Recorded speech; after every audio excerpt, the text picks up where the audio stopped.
Bismillahirrahmanirrahim.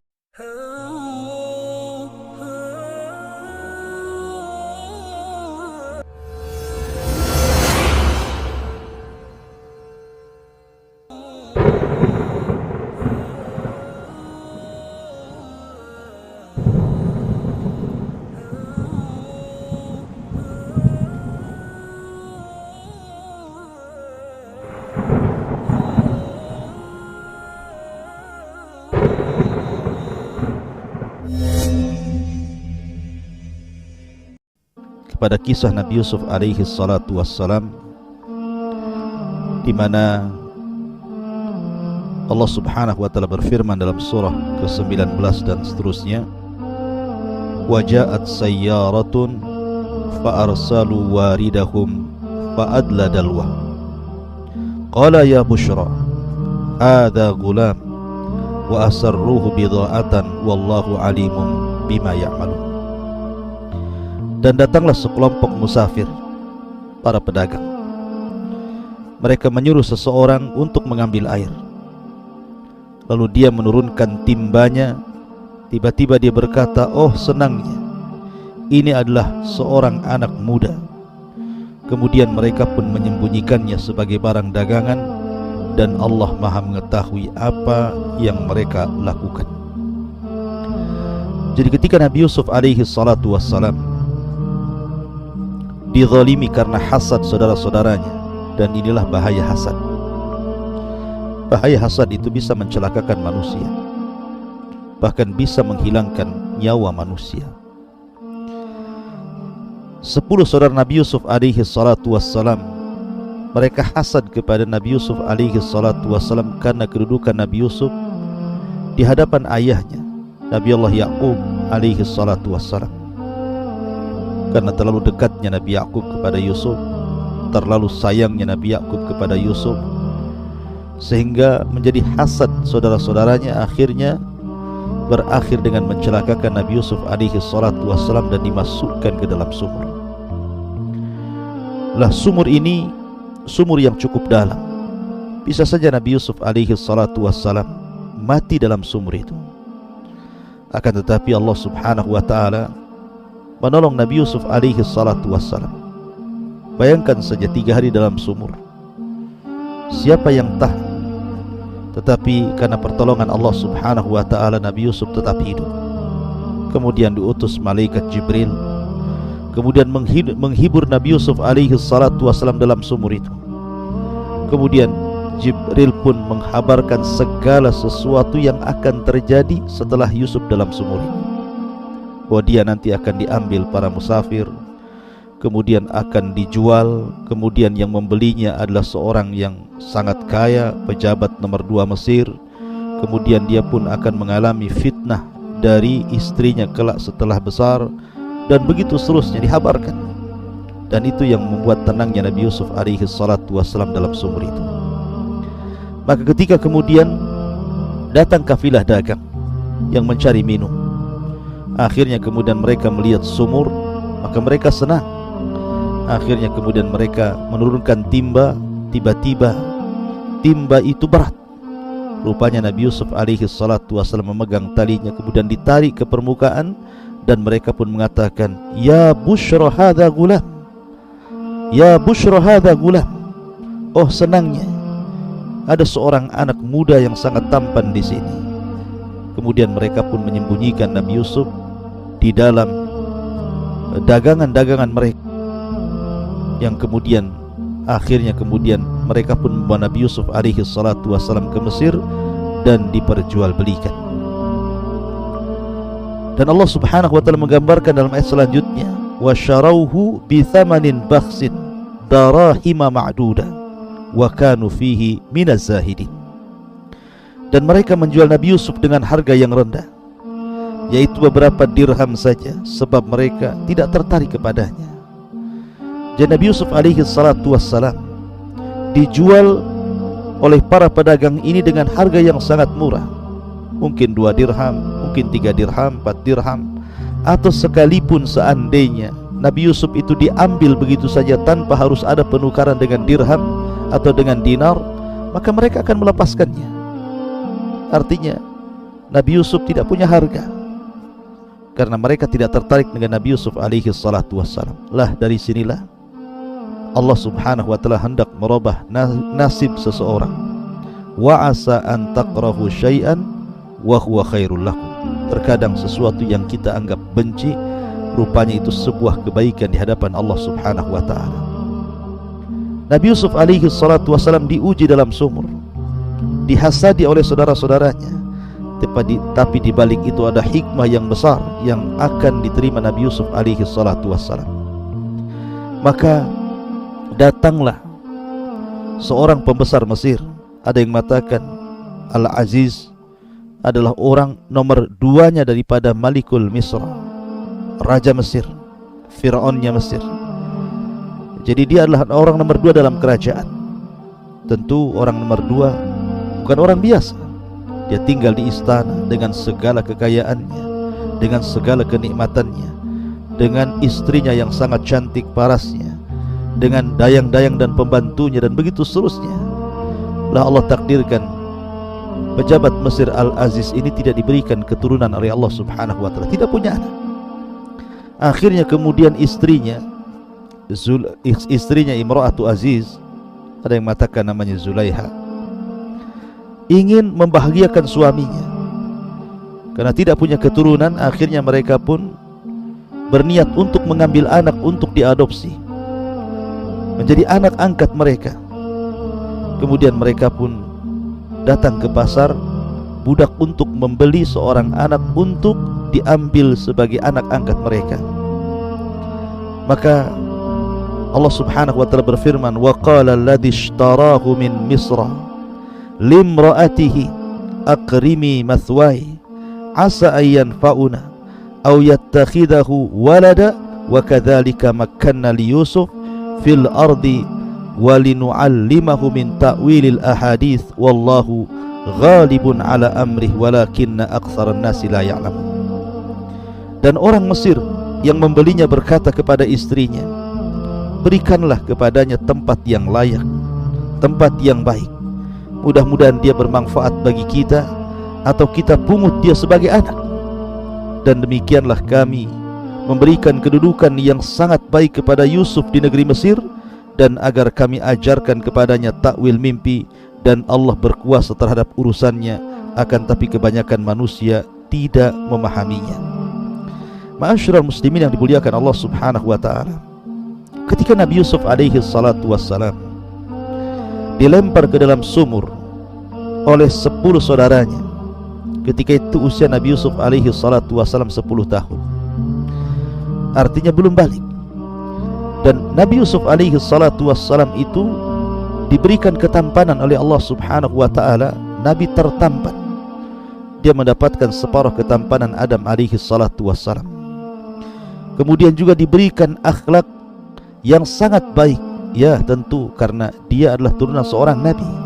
Nabi Allah Yaqub alaihi salatu wassalam tentu mewarisi akhlaknya, kesabarannya, keindahannya, dan begitu seterusnya. Sehingga ketika Al-Aziz, pejabat Mesir ini, memandang Nabi Yusuf alaihi salatu wassalam, langsung tertarik. Kemudian istrinya menganjurkan untuk membelinya. Kemudian mereka pun membeli Nabi Yusuf alaihi salatu wassalam dari para pedagang itu. Maka disinilah perubahan kehidupan Nabi Yusuf beralih ke sebuah istana. Dia tinggal di istana yang sangat megah, dengan makanan-makanan yang sangat lezat, dengan pendidikan-pendidikan, dengan pelayanan-pelayanan, dan begitu seterusnya. Dan dia pun diangkat menjadi anak Al-Aziz, pejabat nomor 2 Mesir. Dan tanpa terasa hari pun berganti, minggu pun berlalu, bulan pun kemudian hilang, datanglah tahun. Akhirnya tanpa terasa Nabi Yusuf pun kemudian sudah 10 tahun berada di dalam istana Al-Aziz ini.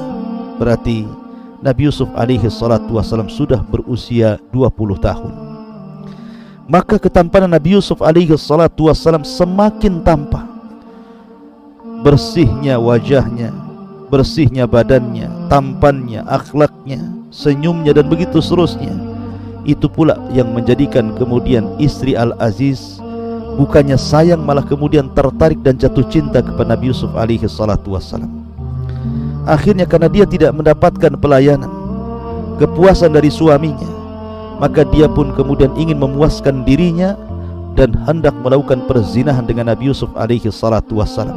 Mulailah dia membuat makar bagaimana caranya dia mendapatkan Nabi Yusuf dan bisa melampiaskan syahwatnya.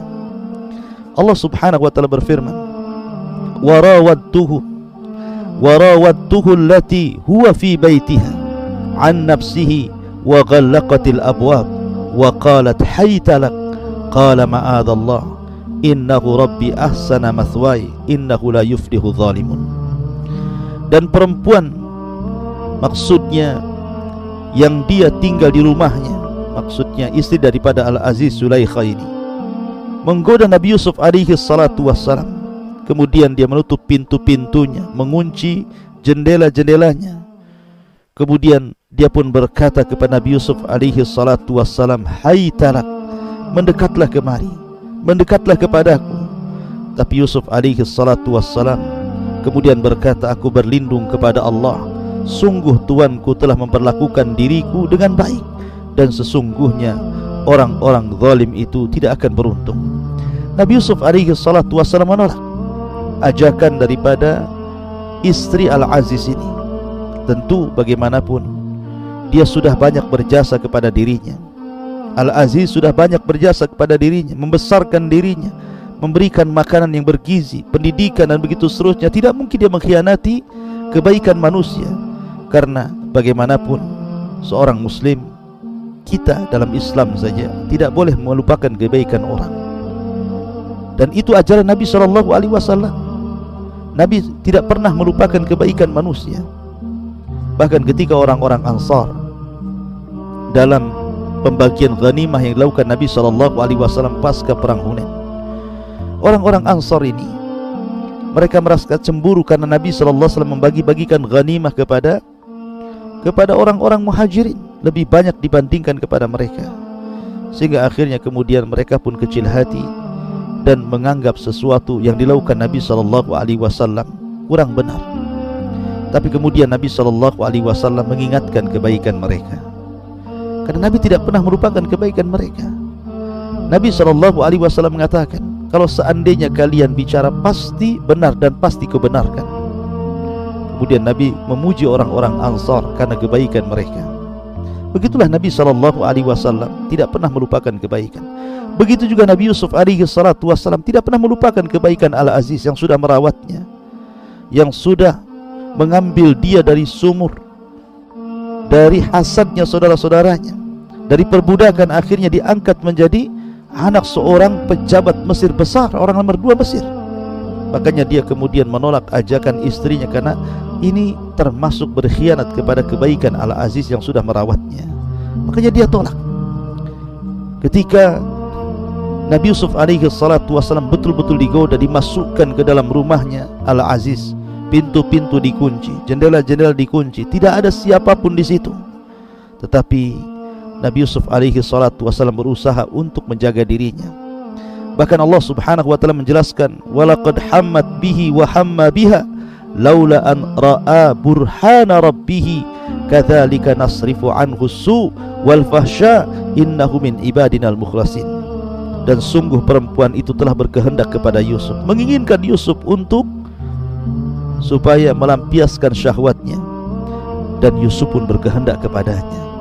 Ya, karena Nabi Yusuf alaihi salatu wassalam sudah menjadi anak muda. Dan setiap laki-laki normal, setiap anak muda normal pasti akan diberikan syahwat, akan disukakan dengan wanita. Apalagi wanita di depan Nabi Yusuf, walaupun terpaut jauh usianya, tetapi dia bukan wanita biasa, wanita kaya yang suka merawat badannya, yang suka merawat mukanya, yang suka merawat keindahan tubuhnya, sehingga siapapun laki-lakinya pasti akan tertarik dengan keparasan cantik daripada Zulaikha ini. Apalagi Nabi Yusuf alaihi salatu wassalam anak muda, belum menikah. Kemudian dia orang asing, dia seorang musafir, di mana terkadang seorang musafir itu lebih nekat dibandingkan orang-orang mukim, karena kalau dia berbuat jahat tidak ada yang tahu. Tapi orang yang mukim di sebuah tempat, tentu kalau hendak berbuat jahat itu pasti akan terpikir, malu dengan keluarganya, malu dengan nama baik keluarganya, dan begitu seterusnya. Kemudian juga Nabi Yusuf alaihi salatu wassalam, dia adalah seorang yang di bawah kekuasaan Zulaiha, artinya dia harus nurut apa kata tuannya.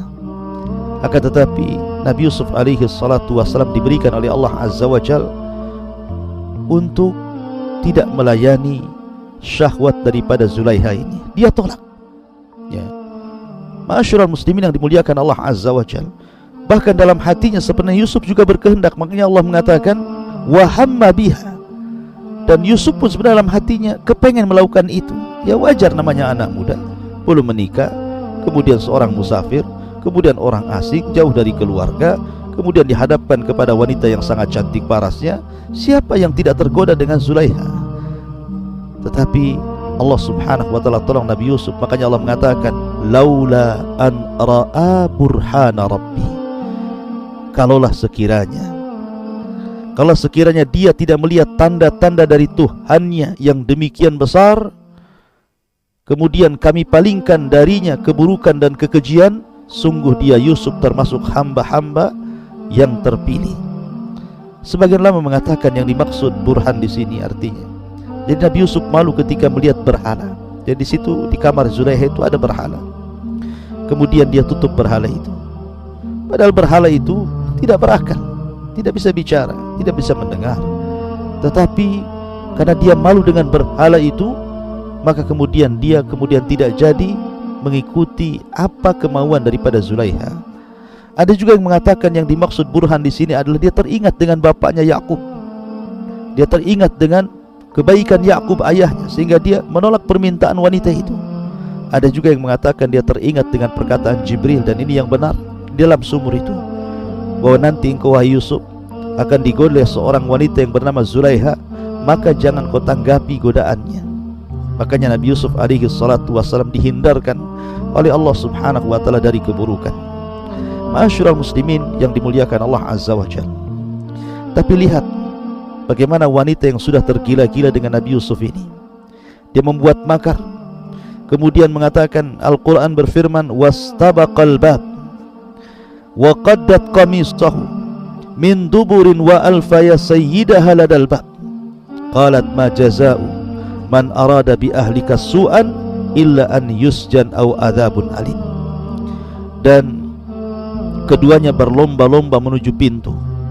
Jadi Zulaiha mengejar Nabi Yusuf yang lari ke pintu, dan pintu itu terkunci. Percuma saja sebenarnya Nabi Yusuf alaihi salatu wassalam ingin lari dari ruangan itu, karena dia tidak bisa lari. Pintu terkunci, jendela terkunci. Yang punya kunci hanyalah suami istri Zulaiha dan Aziz saja. Maka keduanya berlomba menuju pintu, dan perempuan itu menarik baju gamisnya Yusuf dari belakang hingga koyak. Jadi robek pakaian belakangnya karena ditarik oleh Zulaiha, dan keduanya mendapati suami perempuan itu ternyata sudah berada di depan pintu. Maksudnya ketika Nabi Yusuf alaihi salatu wassalam ditarik pakaiannya oleh Zulaiha, kemudian pakaian itu robek dari belakang, tiba-tiba suaminya datang, kemudian membukakan pintu. Kemudian suaminya kaget tidak terkira, karena di dalam kamar itu hanya ada Zulaiha dan Nabi Allah Yusuf alaihi salatu wassalam sedang berdua-duaan, dan kondisi pakaian Nabi Yusuf telah robek dari belakang. Kemudian karena ketahuan, maka Zulaiha pun kemudian membela diri dan mengatakan dia yang memulai. Nabi Yusuflah yang telah memulai. Dia menginginkan diriku. Lalu apakah balasan terhadap orang-orang yang bermaksud buruk terhadap istrimu wahai suamiku, selain dipenjarakan atau dihukum dengan siksaan yang pedih?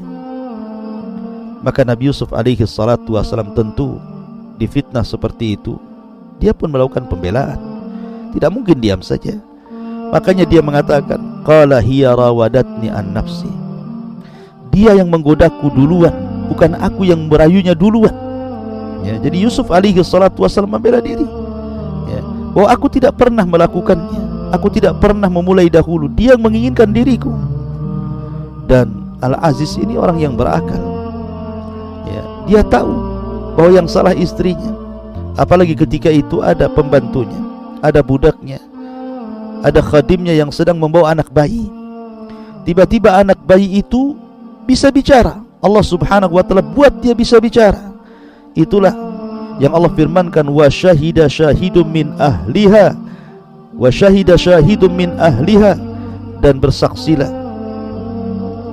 Orang yang bersaksi itu memberikan kesaksian, kemudian bicara bahwa yang benar adalah Yusuf dan yang salah adalah Zulaiha.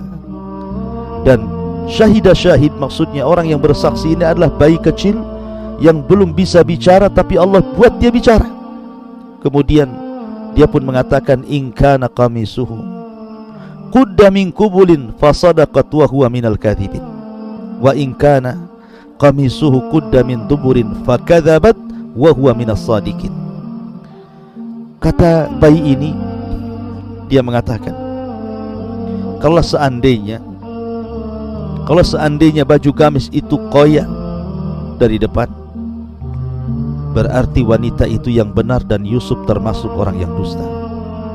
Tapi kalau seandainya yang koyak itu bagian belakang, maka perempuan itu telah berdusta dan Yusuflah termasuk orang-orang yang benar. Ternyata setelah dilihat, koyaknya pakaian Nabi Yusuf bukan di depan, tapi di belakang, menunjukkan bahwa Yusuf tidak salah, karena dia tidak melakukan hal apapun. Zulaiha yang memulai, yang kemudian menarik baju Nabi Yusuf dari belakang kemudian koyak. Subhanallah. Ini suami sudah tahu bahwa istrinya yang salah, tapi masih dibela, ya. Sehingga dia mengatakan kepada Yusuf, Yusuf a'rid an hadza wastaghfir li dzambik innaka kunti minal khatiin. Wah Yusuf, dah lupakanlah kejadian ini, tidak usah lagi diingat-ingat. Sudah lupakan yang lalu, sudahlah berlalu. Dan engkau wahai istriku, meminta ampunlah kepada Allah subhanahu wa ta'ala atas dosamu, karena engkau termasuk orang yang bersalah di sini. Lihat bagaimana seorang suami harusnya Al-Aziz.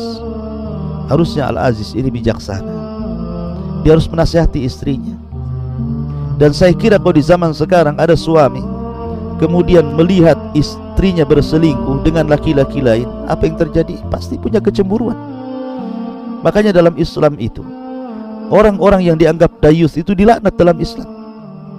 Kata Nabi SAW, salah satu orang yang dilaknat itu adalah dayus. Siapa dayus itu? Kepala rumah tangga yang tidak punya kecemburuan ketika keluarganya bermaksiat, ketika istrinya bermaksiat, ketika anaknya bermaksiat. Dia tidak punya cemburu untuk mencegahnya. Lah sama Al-Aziz ini lemah di hadapan istrinya. Harusnya seorang suami harus tegas. Harusnya seorang suami harus punya wibawa, sehingga dia bisa menasihati istrinya dan bertobat kepada Allah subhanahu wa ta'ala.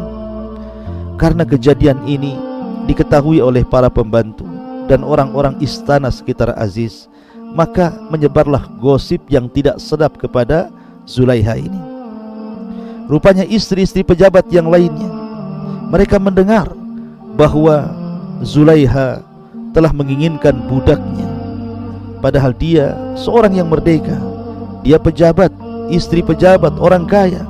Kenapa dia menginginkan budaknya Yusuf? Akhirnya kemudian gosip pun menyebar, digoreng ke sana kemari.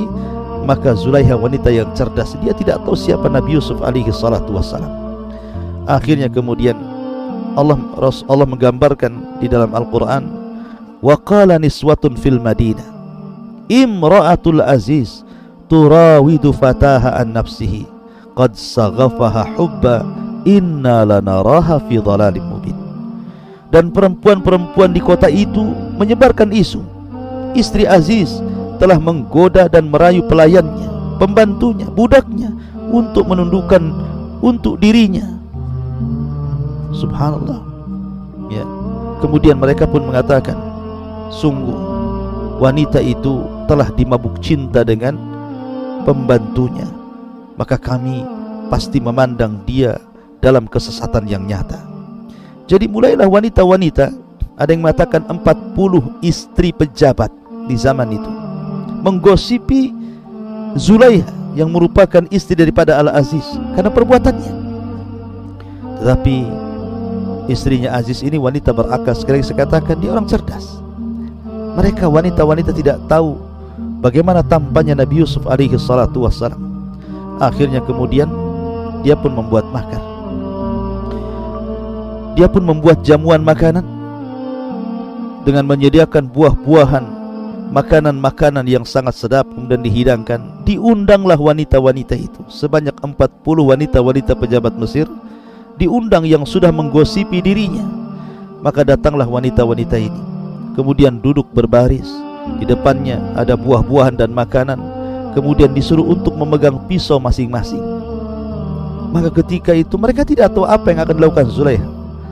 Ketika mereka sudah memegang pisau masing-masing, di hadapannya ada buah-buahan dan juga makanan yang lainnya, tiba-tiba kemudian Zulaikha memerintahkan Yusuf alaihi salatu wassalam untuk keluar kepada mereka para wanita itu. Maka keluarlah Yusuf alaihi salatu wassalam, keluar kepada wanita-wanita, 40 wanita-wanita pejabat ini. Subhanallah, apa yang dikatakan Al-Quran ketika Zulaikha mengatakan wa qalat ikhruj alaihin, wahai Yusuf, keluarlah, tunjukkan jati dirimu kepada mereka. Apa yang terjadi? Falamma ra'ainahu akbarna wa qatta'na aydiyahunna wa qulna hasya lillah ma hadza basharan in hadza illa malakun karim.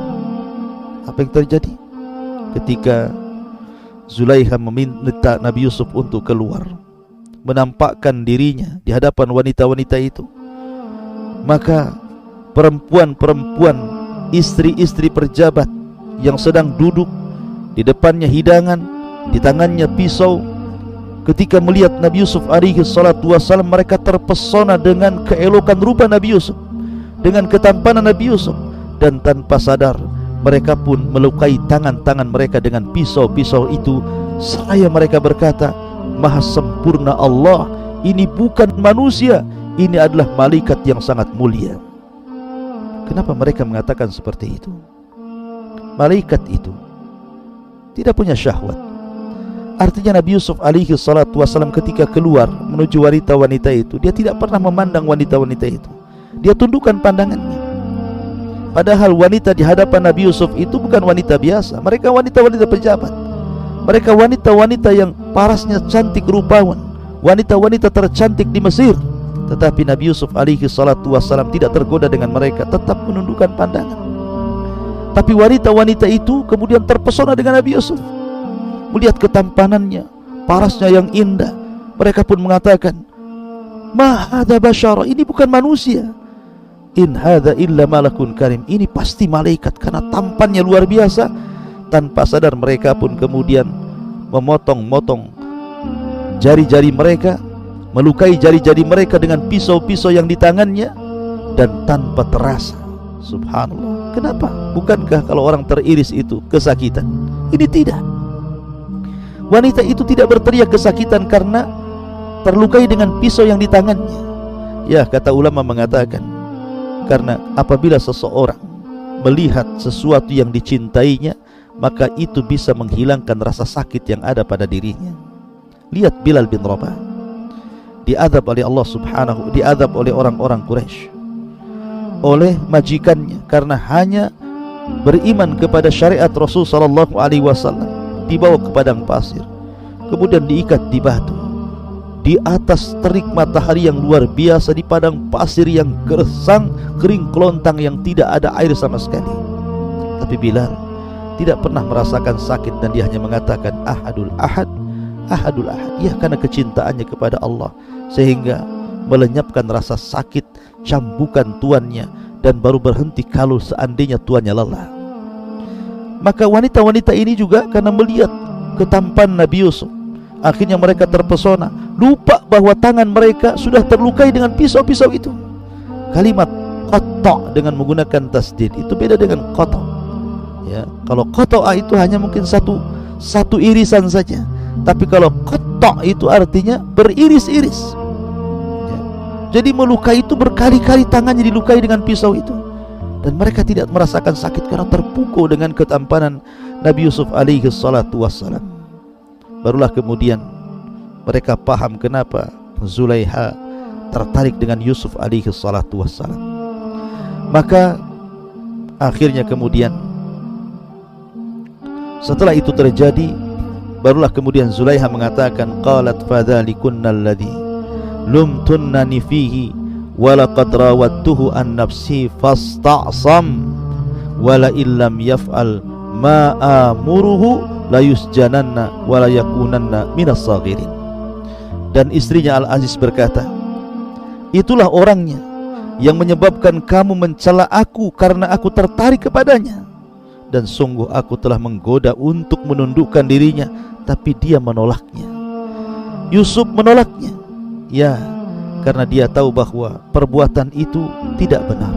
Perbuatan itu perbuatan fahsya wal munkar. Perbuatan itu tidak menunjukkan akhlak untuk membalas kebaikan Al-Aziz. Makanya Nabi Yusuf alaihi salatu wassalam menolak itu. Dan seorang Nabi maksum akan dijaga oleh Allah subhanahu wa ta'ala.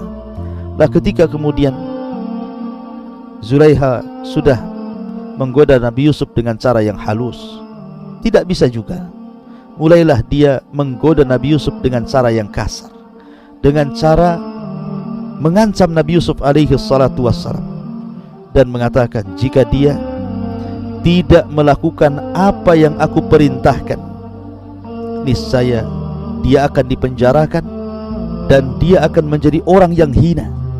Dia tidak boleh lagi tinggal di istanaku, dia harus masuk penjara. Tetapi Nabi Yusuf alaihi salatu wassalam tetap menolaknya dan mengatakan, qala rabbi as-sijnu ahabbu ilayya mimma yad'unani ilaih wa illa tasrif anni kaidahun. Dia mengatakan, wahai Tuhanku, penjara itu lebih baik dan lebih aku sukai dibandingkan memenuhi ajakan mereka. Jika aku tidak engkau hindarkan dari tipu daya mereka, niscaya aku akan cenderung untuk melakukan keinginan mereka, dan tentu aku termasuk orang-orang yang bodoh, kata Nabi Yusuf. Ma'asyiral muslimin yang dimuliakan Allah Azza wa Jalla. Maka Yusuf pun menolak permintaan mereka dan memilih untuk memenjarakannya.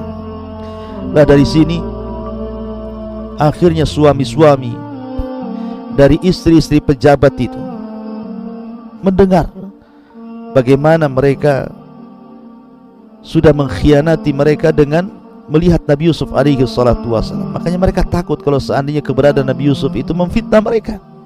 Akhirnya suami-suami mereka sepakat bahwa Yusuf harus dijauhkan dari istri-istri mereka. Termasuk Al-Aziz menginginkan Nabi Yusuf dijauhkan daripada Zulaiha istrinya. Maka para pejabat ini sepakat untuk memasukkan Yusuf ke dalam penjara. Akhirnya kemudian Nabi Yusuf pun dimasukkan penjara tanpa ada alasan yang benar. Dizalimi. Atas dosa apa Nabi Yusuf dipenjarakan? Atas kesalahan apa Nabi Yusuf dipenjarakan? Tapi begitulah, terkadang seseorang diuji untuk dinaikkan derajatnya. Wah, di balik ujian ini tentu ada hal yang bisa mengangkat derajat Nabi Yusuf alaihi salatu wassalam kelak. Oleh karena itulah maka jangan sedih kalau seandainya Allah subhanahu wa ta'ala menguji seseorang, karena terkadang di balik ujian itu ada hikmah yang besar, baik kita ketahui ataupun kita tidak ketahui. Karena terkadang ujian itu membawa nikmat bagi orang-orang yang diujinya. Ma'asyiral muslimin yang dimuliakan Allah Azza wa Jalla, lah peristiwa ketika Nabi Yusuf akhirnya divonis masuk penjara. Di situ ada kejadian. Di istana ada kejadian yang sangat heboh. Apa kejadiannya? Di istana itu ada dawak. Dawak itu tukang mencicipi makanan raja. Jadi kalau seseorang membuat makanan untuk raja, tidak langsung dihidangkan ke raja, tetapi akan didatangkan dawak untuk mencicipi. Dikhawatirkan ada racunnya, kemudian menjadikan raja mati. Lah ketika itu dawak ini sedang mencicipi dua makanan, satu berupa asir, minuman peras, dan yang satunya roti. Kemudian dimakannya roti itu. Setelah makan roti kemudian dia minum asir. Tiba-tiba setelah makan roti dan minum asir itu, kemudian matilah dawak ini, meninggal dunia. Ya, ada kemungkinan mungkin di antara roti dan asir itu, minuman perasan itu, atau mungkin bahasa kitanya jus, mungkin diracuni, atau mungkin salah satu makanan itu ada racunnya, entah di minumannya atau mungkin di rotinya. Akhirnya meninggallah dawak ini, yang tukang mencicipi makanan raja ini. Kemudian tersangkanya adalah imma yang membuat roti ataupun yang membuat minuman. Maka ditangkaplah kedua-duanya dan dimasukkan satu penjara dengan Nabi Yusuf alaihi salatu wassalam. Lah akhirnya kemudian Allah subhanahu wa ta'ala menjelaskan ini. Wa dakhala ma'ahu sijn fatayan qala ahaduhuma inni arani a'siru khamran wa qala al-akhar inni arani ahmilu fawqa ra'si khubzan ta'kulu at-tayru minhu nabbi'na bi ta'wilihi inna lanaraka minal muhsinin. Dan bersama dia masuk, maksudnya Nabi Yusuf masuk ke dalam penjara, masuk pula dua orang pemuda dalam penjara itu, pembuat roti dan pembuat minuman, yang dengan sebab keduanya meninggallah tukang cicipin makanan itu. Salah satu keduanya tiba-tiba Allah subhanahu wa ta'ala mimpikan. Jadi keduanya bermimpi, ya, baik yang tukang membuat minuman raja ataupun tukang membuat roti makanan raja, bermimpi kedua-duanya. Di antara mimpinya, salah satunya berkata, sesungguhnya aku bermimpi memeras anggur. Dan yang lainnya berkata, aku bermimpi bahwa roti di atas kepalaku, membawa roti di atas kepalaku, sebagiannya dimakan burung. Berikanlah kepada kami takwilnya wahai Yusuf, sesungguhnya kami memandang dirimu termasuk orang-orang yang berbuat baik. Akhirnya kemudian Nabi Yusuf alaihi salatu wassalam mentakwilkan mimpi keduanya. Yusuf pun mengatakan, qala la ya'tikuma ta'amun turzaqani illa nabba'tukuma bita'wilihi qabla an ya'tikuma dhalikuma mimma 'allamani rabbi inni taraktu millata qaumi la yu'minuna billahi wa hum bil akhirati hum kafirun. Yusuf berkata, makanan apapun yang akan diberikan kepadamu berdua, aku telah mendapatkan atau telah dapat menerangkan takwilnya sebelum makanan itu sampai kepadamu. Itu sebagian dari yang diajarkan Tuhanku. Sesungguhnya aku telah meninggalkan agama orang-orang yang tidak beriman kepada Allah, bahkan mereka tidak percaya kepada hari akhir. Sebelum Nabi Yusuf alaihi salatu wassalam mentakwilkan mimpi keduanya, maka Nabi Yusuf mulai berdakwah, mendakwahkan dakwah tauhid agar keduanya masuk dalam Islam. Karena Yusuf tahu nih, salah satu dari keduanya akan divonis mati.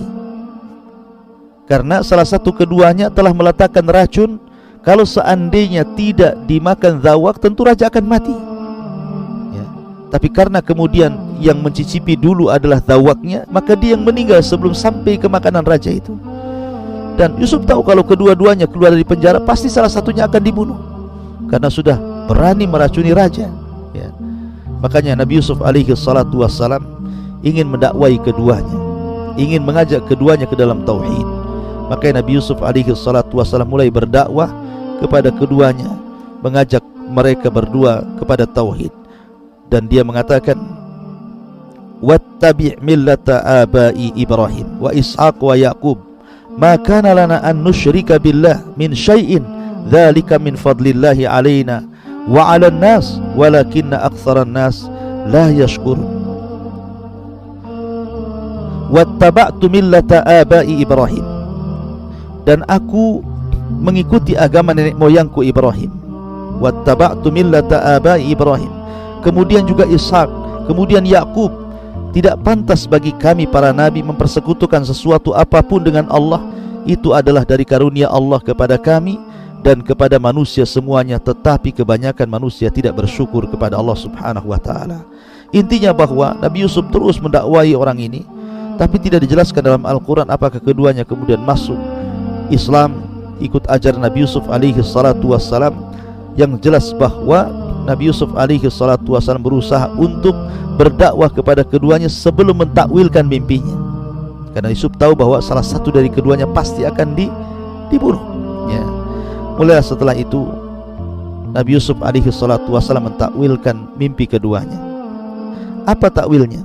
Ya sahibai sijni, amma ahadukuma fayasqi rabbahu khamra wa ammal akhar fayuslabu fatakulu tayru min ra'sih qudiyal amru alladhi fihi tastaftiyan. Wahai kedua penghuni penjara, salah seorang di antara kamu akan bertugas menyediakan minuman khamr bagi tuannya, artinya akan bekerja lagi. akan bekerja lagi untuk membuat asir, minuman khusus raja. Tetapi yang satunya lagi, kata Nabi Yusuf alaihi salatu wassalam, akan disalib, akan dibunuh, kemudian akan disalib. Lalu burung-burung akan memakan sebagian kepalanya. Nabi Yusuf alaihi salatu wassalam mengatakan, yang satunya selamat, yang satunya akan dibunuh, disalib, kemudian akan dimakan separuh kepalanya oleh burung. Telah terjawab perkara yang kamu tanyakan kepadaku. Wa qala lilladzi dhanna annahu najin minhuma udhkurni inda rabbik. Dan dia pun Yusuf berkata kepada orang yang diketahuinya akan selamat di antara mereka berdua, terangkanlah kepadaku kepada Tuhan. Nanti kalau kau sudah keluar dari penjara, jelaskan bahwa aku yang mentakwilkan mimpi kalian berdua. Fa ansahu syaitan dzikra rabbih falabisa fi sijni bid'a sinin. Maka setan menjadikan dia lupa untuk menerangkan kepada Yusuf, kepada tuannya. Karena itu dia, Yusuf, tetap dalam penjara beberapa tahun lamanya. Artinya bahwa Nabi Yusuf alaihi salatu wassalam setelah memberikan takwil mimpi itu, berharap dengan kemudian bagi orang yang selamat ini menceritakan perkara itu kepada tuannya, kepada rajanya, mudah-mudahan dia bisa keluar dari penjara. Akan tetapi Allah takdirkan keinginan Nabi Yusuf tidak sebagaimana keinginan Allah subhanahu wa ta'ala. Allah ingin menyelamatkan Nabi Yusuf dengan dirinya sendiri. Allah yang akan menyelamatkan nanti, ya. Dengan cara apa? Dengan cara takwil mimpi. Jadi ketika betul-betul dua orang di penjara ini keluar, maka apa yang ditakwilkan oleh Nabi Yusuf alaihi salatu wasallam menjadi kenyataan. Rupanya yang menaruh racun kepada makanan itu adalah pembuat roti itu. Jadi dia membuat roti, hendak membunuh raja dengan cara meletakkan racun.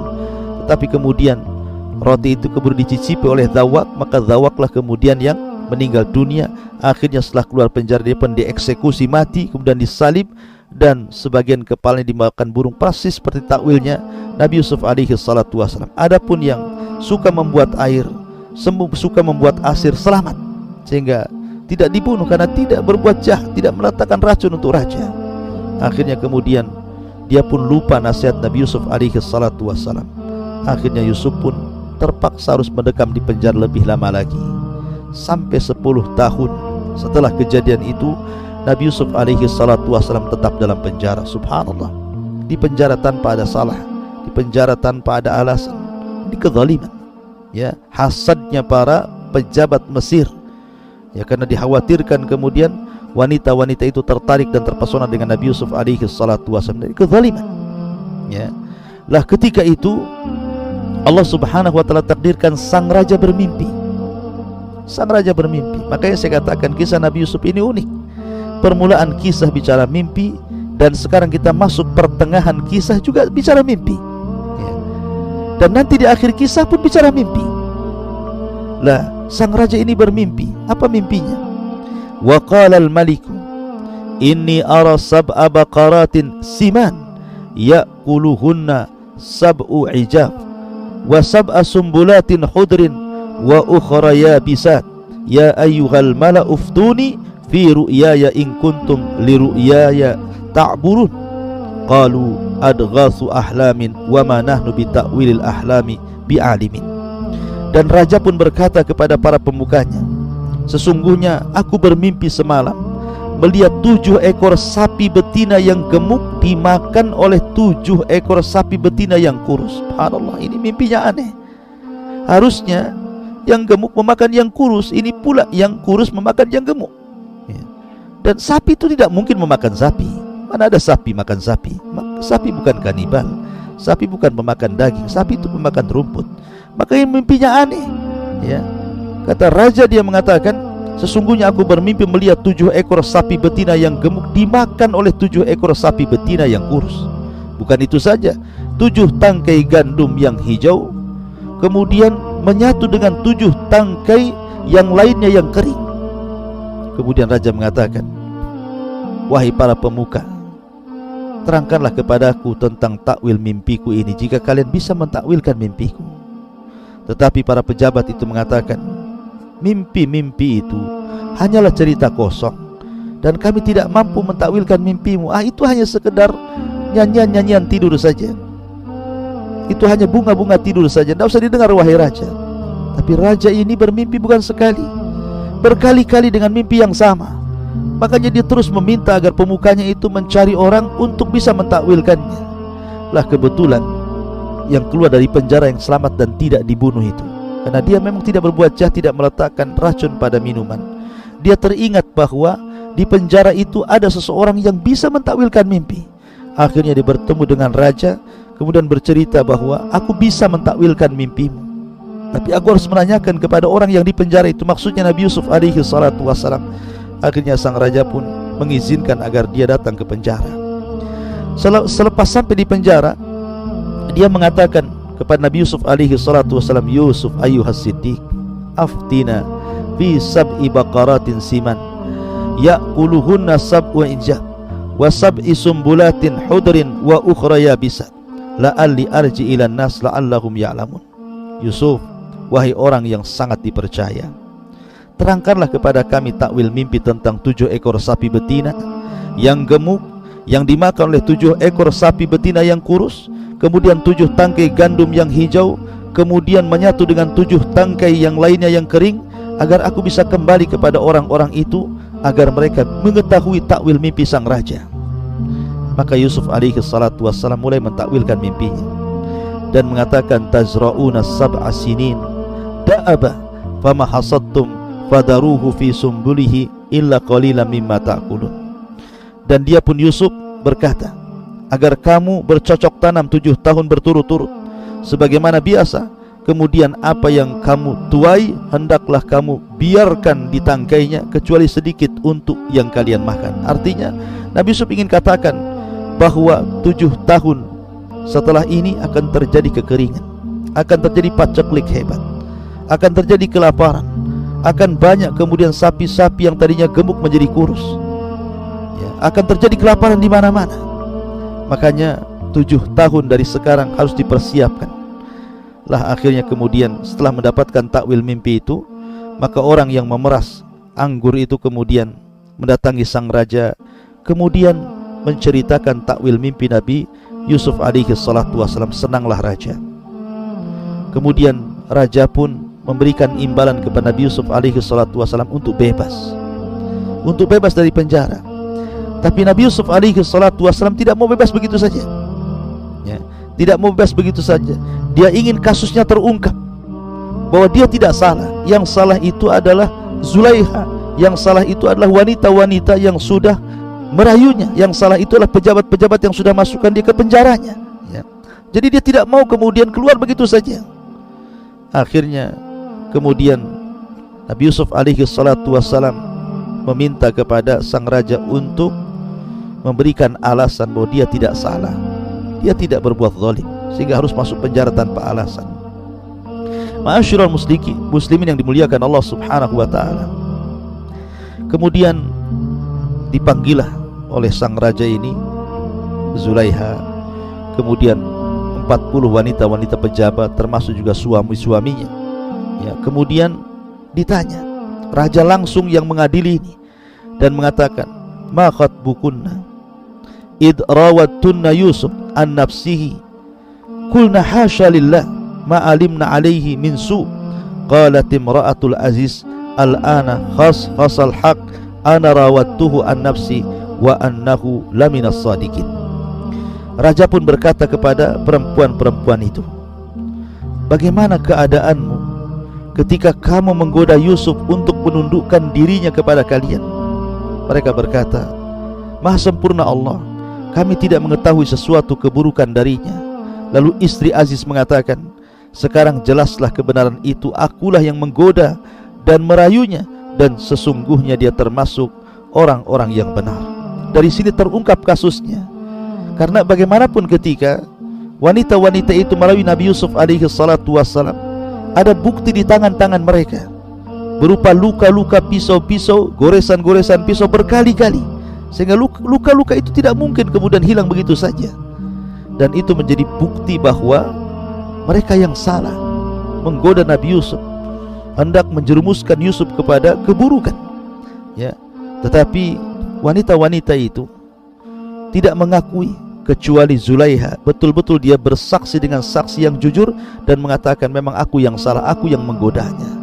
Lah kejadian ini ma'asyiral muslimin tentu menghebohkan istana. Ya, akhirnya para suami pun mereka marah kepada istri-istri mereka. Dan Nabi Yusuf alaihi salatu wassalam pun akhirnya terbebas dari penjara dan Allah yang mengeluarkannya. Dengan apa? Dengan ilmu Nabi Yusuf alaihi salatu wassalam berupa mampu mentakwilkan mimpi. Dari sini menunjukkan fadilah ilmu. Kalau seandainya Nabi Yusuf tidak memiliki ilmu, tentu dia akan selamanya hidup dalam penjara. Tapi karena dia memiliki ilmu, dengan ilmu itulah dia bisa keluar dari penjara. Maka penting seseorang itu talabul ilmi, menuntut ilmu, karena ilmu itu bisa menghindarkan seseorang dari keburukan. Seperti Nabi Yusuf alaihi salatu wassalam, maka kondisi kerajaan pun berbeda. Karena Yusuf alaihi salatu wassalam bukan hanya mampu mentakwilkan mimpi, tapi dia juga mampu dan diberikan kepiawaian untuk mengelola sebuah perekonomian negara. Maka dengan kejadian itu raja pun kemudian merubah posisi-posisi pejabat-pejabat itu. Dan kemudian Nabi Yusuf alaihi salatu wassalam diberikan kedudukan oleh sang raja, sampai sang raja mengatakan wa qala al-maliku tuni bihi astakhlisuhu li nafsi falamma kallamahu qala innaka al-yawm ladaina makinun amin. Dan sang raja berkata bahwa Yusuf, bawalah Yusuf kepadaku agar aku memilih dia sebagai orang yang dekat kepadaku. Dia sudah jadi orang pilihanku. Ketika sang raja telah berdialog dengan Nabi Yusuf, dia pun berkata, sesungguhnya kamu mulai hari ini menjadi orang yang berkedudukan tinggi di lingkungan kami, dan engkau orang yang paling dipercaya. Artinya ketika kemudian raja berdialog tentang soal takwil mimpi, kemudian Nabi Yusuf alaihi salatu wassalam menjelaskan takwilnya bahwa akan di masa depan akan terjadi begini, kemudian solusinya begini, sehingga raja terpukau tertarik dengan Nabi Yusuf alaihi salatu wassalam dengan masalah yang diterangkannya. Kemudian juga keluar permasalahan, artinya mengeluarkan dari permasalahan besar. Yusuf tahu. Dari situlah raja kemudian menjadikan Nabi Yusuf alaihi salatu wassalam diberikan kedudukan tinggi di hadapan sang raja. Makanya raja mengatakan, sekarang kau mau apa? Mau kutempatkan di mana? Kau mau jabatan apa? Ya. Makanya Yusuf alaihi salatu wassalam mengatakan, qala ij'alni ala khazainil ard inni hafidhun alim. Yusuf pun berkata, jadikanlah aku bendaharawan negara Mesir, karena sesungguhnya aku adalah orang yang pandai menjaga dan mengetahuinya. Karena begini, tentu posisi bendaharawan yang memegang harta kekayaan negara tentu tidak sembarang. Ya, karena bisa saja mungkin seseorang itu salah kelola, diberikan kepada orang yang tidak layak, ataupun harusnya diberikan kepada yang layak kemudian diberikan yang tidak layak, atau mungkin korupsi dan begitu seterusnya. Tapi Nabi Yusuf alaihi salatu wassalam punya kepercayaan dia sanggup untuk memegang jabatan itu, karena dia hafidun alim, bisa atau pandai menjaga, dan dia mengetahui cara bagaimana mengelola harta negara supaya tidak hilang dan berkembang. Akhirnya kemudian sang raja pun mengangkat Nabi Yusuf alaihi salatu wassalam. Dialah menjadi orang yang kedua setelah raja yang sebelumnya Al-Aziz diturunkan jabatannya, Yusuf naik pula jabatannya menjadi bendaharawan negara. Mungkin bahasa kita mungkin menteri ekonomi atau apalah, menteri keuangan gitu ya, yang memegang harta kerajaan. Ma'asyiral muslimin yang dimuliakan Allah subhanahu wa ta'ala, maka dari sini berubahlah nasib Nabi Yusuf alaihi salatu wassalam. Wa asa an takrahu syai'an wa huwa khairul lakum. Terkadang sesuatu yang anda anggap benci itu rupanya sebuah kebaikan. Ujian demi ujian ditimpakan Allah kepada Nabi Yusuf alaihi salatu wassalam, mulai daripada hasadnya 10 saudaranya, kemudian memasukkan Nabi Yusuf ke dalam sumur, kemudian dibawa oleh para pedagang, kemudian dijual dengan cara murah, kemudian mendapatkan ujian, dirayu, digoda oleh perempuan Aziz dan para perempuan pejabat-pejabat Mesir. Akhirnya harus masuk mendekam di penjara selama bertahun-tahun tanpa ada alasan yang benar. Tetapi dengan kesabarannya, Nabi Yusuf alaihi salatu wassalam diangkat derajatnya oleh Allah dan sekarang dia menjadi bendaharawan Mesir, menjadi orang yang menentukan nasib perekonomian Mesir 7 tahun ke depan, bahkan mungkin puluhan tahun ke depan. Dan Nabi Yusuf alaihi salatu wassalam berhasil sehingga raja sangat percaya dengan Nabi Yusuf alaihi salatu wassalam. Lalu apa yang terjadi setelah Nabi Yusuf alaihi salatu wassalam memegang bendaharawan Mesir? Apa yang terjadi dengan ayahnya Yakub alaihi salatu wassalam? Apa yang terjadi dengan saudara-saudaranya Yusuf alaihi salatu wassalam?